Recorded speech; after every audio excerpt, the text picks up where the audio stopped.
Hey, Pretty Girl Club. So I'm going to start recording video responses to you guys' comments because the whole point of this channel is so we in our own Exotical community can get the discussion started about our experiences because we have figured out through this YouTube channel that not only are we not delusional, but there are thousands of us who have actually had the same experiences in the Black community, the same traumas, the same pedestalization and simultaneous hatred of our features. And so I'm going to read one of these comments that was left by one of the girls in the Pretty Girl Club. She said, I feel like the skin color thing confuses me because when I would listen to the Black empowerment channels and all their trauma bonding stories, I could never relate. And I have never experienced colorism. So that's the number one way that you know that you're light skinned. By the way, for those of you who are watching, if you don't relate to documentaries like Dark Girls, and if you don't relate to a lot of what they're saying on the Black women empowerment channels, it's because you are not a dark-skinned, unambiguous, monoracial Black woman. Especially if you've never experienced colorism, if you've never been called dark-skinned in your entire life, then you are definitely nowhere near being dark-skinned. Anyway, she said, but once when I was having a conversation with a friend who was dark-skinned about colorism, and I said I had light skin, it became a 30-minute conversation, which basically resulted in her letting me know that I wasn't like a real light-skinned person because I have 4C hair.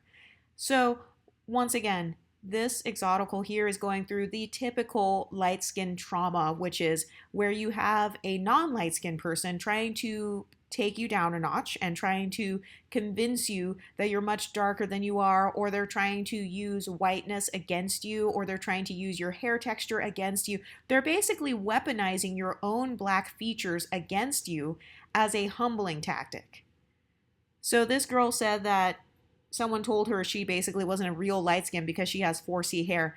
I noticed that they did this same thing to Doja Cat, who is also a light-skinned biracial woman with 4C hair. They started making fun of Doja Cat for wearing wigs. They were saying, oh, if you wear all those wigs, watch out because it's going to snatch your edges out. You're going to have no edges. And notice how even Doja Cat, she now wears her hair in a short, natural hairstyle. Even Doja Cat doesn't really wear a lot of wigs anymore. But let's continue. Then I had a dark-skinned man tell me he liked my light skin and then asked me if my mom was light as well. I also usually get compliments about my hair from random Black men, whereas some dark-skinned women try to say degrading things about my hair. So once again, this is another common trauma amongst women who are mixed or women who look mixed. You'll have men who are attracted to you or non-jealous people complimenting you, but then you will have jealous people who will purposely weaponize your Black features against you. Like, oh, well, you still look Black, as if it's a negative thing to look Black. Or, oh, you're not that light skinned, you're brown skinned, as if it's negative to have any brown in your skin. Or, oh, XYZ other biracial person is more white passing than you, therefore she ranks higher than you, as if it's supposed to make you feel bad for not being white passing. So she said her 4C hair is her only Black feature. She said, I have yellow skin, a smaller nose, small pink lips, and I'm tall. So I feel like some Black women try to use it as a way to humble me and remind me that I am still Black.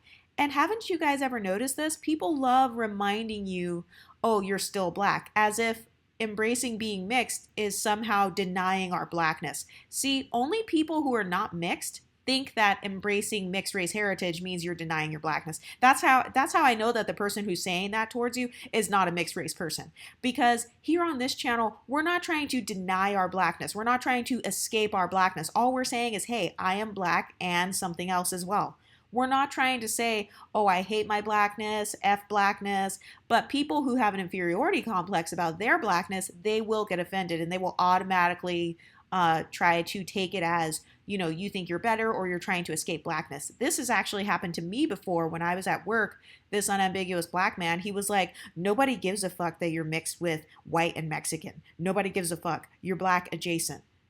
And I was like, whoa, first of all, if I were to say to an African person, let's say I were to talk to a person who is African or someone who's unambiguous, if I were to say, nobody gives a fuck that you're a dark-skinned Black woman, how racist does that sound? Yet it's okay for monoracial people of all races to say that to mixed race people. Have you ever noticed that hypocrisy? Anyway, this person also says, I have also almost been physically attacked by two random black women on two separate occasions in public for literally just existing when I was in my early teens. But I don't know if they tried to attack me because of my skin color or if it was just the wrong place at the wrong time. I know I have light skin, but I have 4C hair, which makes me feel like I am not allowed to call myself light skinned in public, which I never have and never will because I don't feel like getting verbally berated. Yep, have you ever noticed how when it comes to being light skinned in particular, you're never allowed to call yourself light skinned? Other people have to bestow that light skin status upon you. It's kind of like calling yourself beautiful or calling yourself pretty. You're not allowed to say, oh, I'm pretty. Other people have to say that you're pretty. You know those people that say, oh, well, don't compliment yourself. Let other people compliment you. By saying, don't call yourself light skinned, let other people call you light skinned, they are admitting that they feel that light skin is a compliment and that being brown or dark equals average. So that's their problem. That's their own internalized colorism. And she says that she doesn't talk about skin tone in public. I can see why. I personally don't talk about skin tone in public either. I just keep it a secret. I don't talk to non-exoticals about my experience as an exotical. That's why I made this channel. That's why I made this channel anonymously. That's why I love how you guys are coming on here anonymously as well. And we get to have our own little secret exotical community, and we get to have our secret pretty girl language and use terms like MLS. And I love how we have been able to create our own secret space for ourselves where we get to uplift ourselves and finally have a safe space where nobody's accusing us of being conceited. No one's accusing us of thinking we're better. But let's go back to the rest of the comment.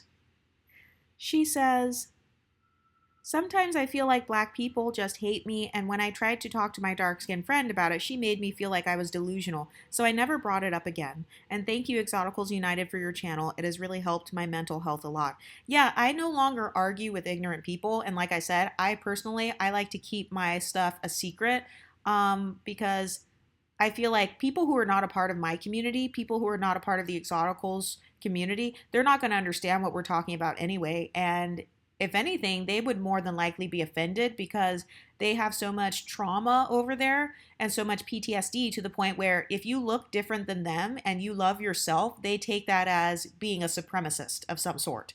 So if you're a white girl who loves yourself, you're automatically a white supremacist. If you're an Asian woman who loves yourself, you're automatically elevating Asian features above black features, etc. And I don't have time for that. So that's why I created a safe space for us over here where we get to love ourselves freely and we get to celebrate the baddies that we really are, regardless of our complexions or our hair textures and things like that.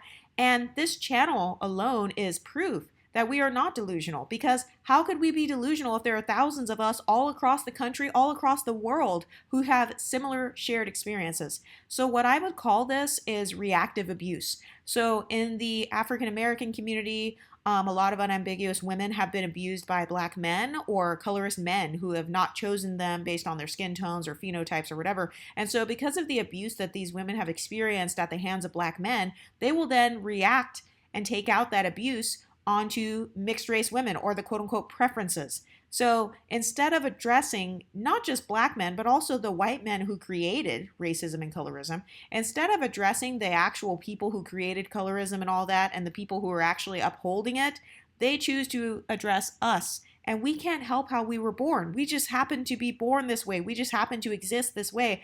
But we are often used as almost like this emotional punching bag in the unambiguous community, and we're no longer tolerating it. Because you know what? The Exoticals have united. And here on this channel, this is where the exceptions make the rule. Because you know how they'll try to say, oh, well, most of us aren't light skinned. You guys are the exceptions. Most of us aren't mixed. You guys are the exceptions. And the exceptions don't make the rule. Well, over here on this channel, we do make the rules. What do you guys think? Do you guys relate to any of these gaslighting talking points? Let me know in the comment section, and I'll talk to you next time. Stay pretty, ladies.